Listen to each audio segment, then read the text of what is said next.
Сәлем, бұл Vibe of Voyage арнасы. Бұл арнадан біздің күншығыс елі Жапониядағы саяхаттарымызды көре аласыз.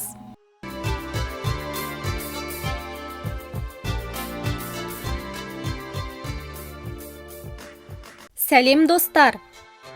Бізді алғаш рет көріп отырған болсаңыз, қош келдіңіз. Ал бұрыннан көріп жүрген болсаңыз, бүгін саяхатымызды Жапонияның Ямагучи префектурасында жалғастырамыз. Біз мұнда Кинтайкё көпірін көру үшін және ерекше дәмді балмұздақтарды жеп көру үшін келдік. Бұл осы саяхатымыздағы 4-ші префектурамыз екенін естеріңізге салып өтейін. Саяхатымыздың өткен бөлімдерін видеоның астындағы сілтемелерді басып көре аласыздар.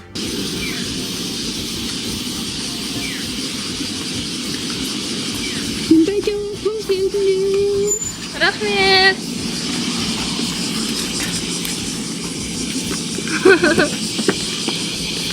Күшті әдемі жер екен. Тореді да. Ja, керемет. Мынандай хашиді бірінші рет көріп тұрмын. Блин, мостыға қалай. Мынандай керемет әдемі көпірді бірінші рет көріп. 1383 жылы салынған екен бұлар бұл көпір.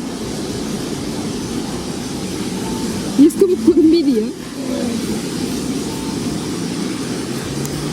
Көрінеді бірақ ескі. Бірақ өзінің әдемілігін сақтап қалған сияқты.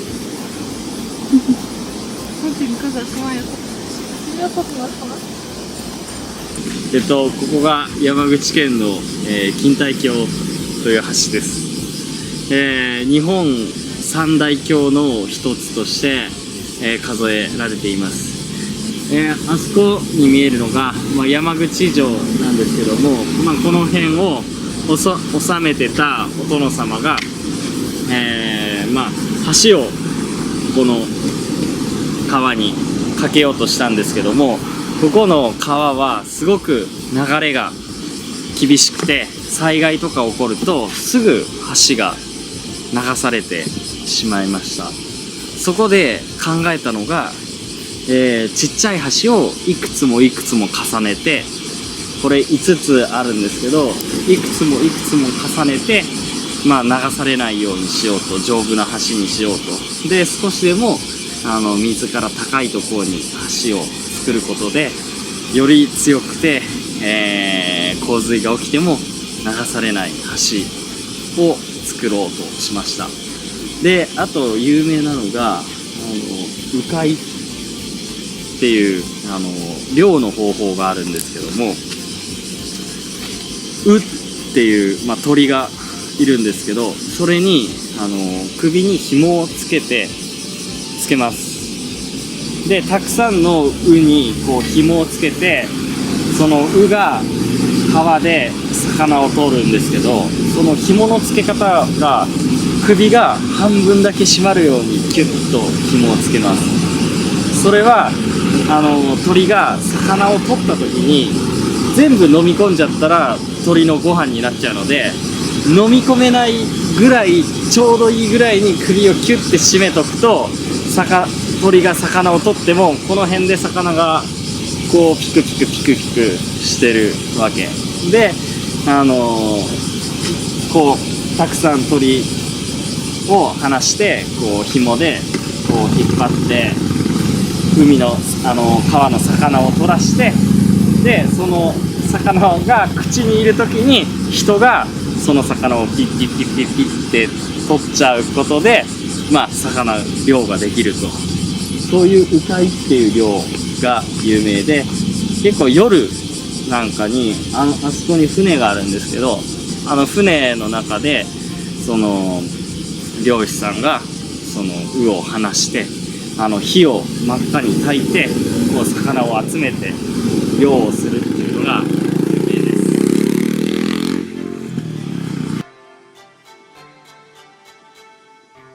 1673 жылы салынған Кинтайкё көпірі қазіргі уақытқа дейін бірнеше рет бұзылып қайта салынған. Соңғы рет мұнда 2004 жылы жөндеу жұмыстары жүргізілген. Дегенмен бұл көпір өз заманынан оза салынған теңдессіз технология мен мінсіз шеберліктің үлгісі болып қала бермек. Көпірдің ұзындығы 200 метр, ені 5 метр, биіктігі 13 метр. Кезінде көпірден өтуге самурайларға ғана рұқсат етілген. Ал қалғандары өзеннен қайықпен өтуге мәжбүр болған. Ал қазір бұл көпірден өту үшін 300 йен төлесең болғаны. Марғашның 100 түрі сатылап дейді оны кішкентай жерде. Көз көреміз ашын ба жоқ па? Я, достар, Мусаши деп аталатын бұл дүкен 100 түрлі дәмді балмұздақ сатады. Оның ішінде біз жеп көрмегеніміз былай тұрсын, бірінші рет естіп тұрған балмұздақ дәмдері болды.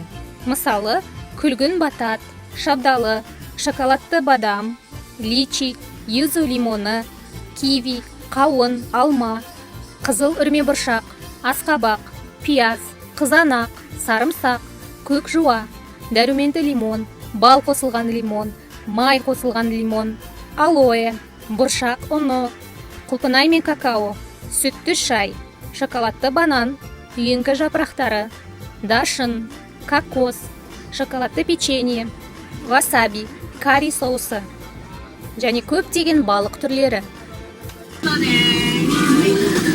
Кімдікі еді капустамен. Кабача? Орам жапырақ?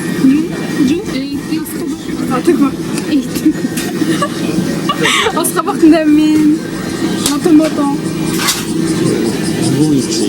Менің балмұздағым томаттан жасалған екен. Қазір жек көреміз. Томат деген яғни помидордан. Мына дүкенде 100-ден астам түрлі балмұздақтар бар, және олардың дәмдері де өте, мысалы, адам ойламайтын нәрселерден жасалады. Мысалы, күнжіттан деген сияқты, қара күнжіттан, балықтан, неше түрлі жаңағы ащы өсімдіктерден, қазір жек көреміз.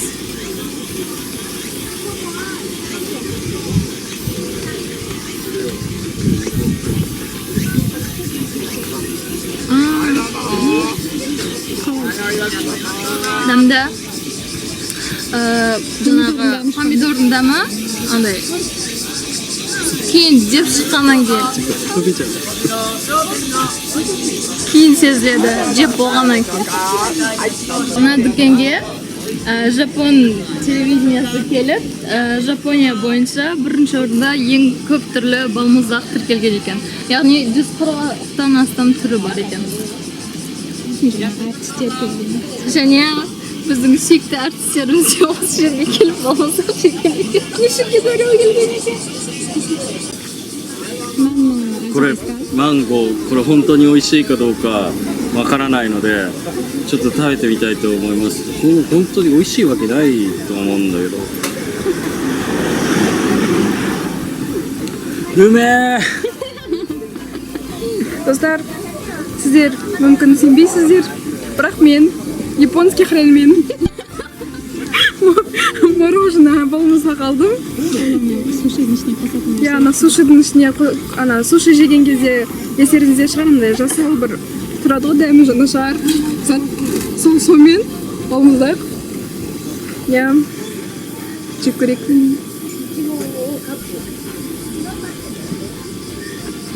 По цене очень даけど。 わさび？わさびの味がする？しない。しないよ。普通のバニラアイス。かぼちゃの味がない。するよ。あ、本当だ。ちょっとする。する。今クリームの数が140 Ал 種類。 енді менікі асқабақтың дәмімен балмұздақ.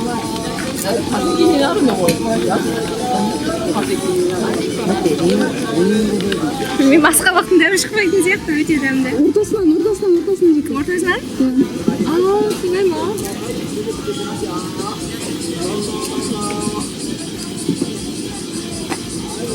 Шықпай ма? Шықпайды.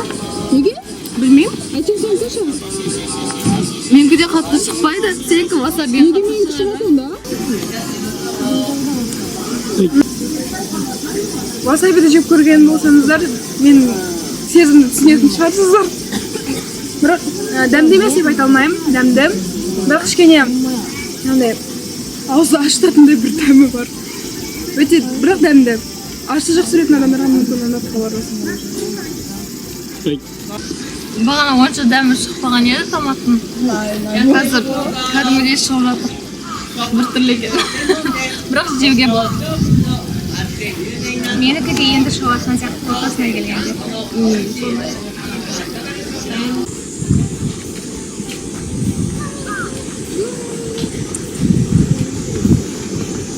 Біреу малтап жүр ғой ана жерде. Өте күшті екен. Табиғаты тамаша. Айтыңдар қанса алатын. Айтшы. Өмірімде бірінші рет мынандай біртүрлі қызық көпір көрдім. Қызық көпір екен. Көпір жақсы көретін болсаңыздар келіңіздер осы жерге. Архитектурасы өте қызық салынған.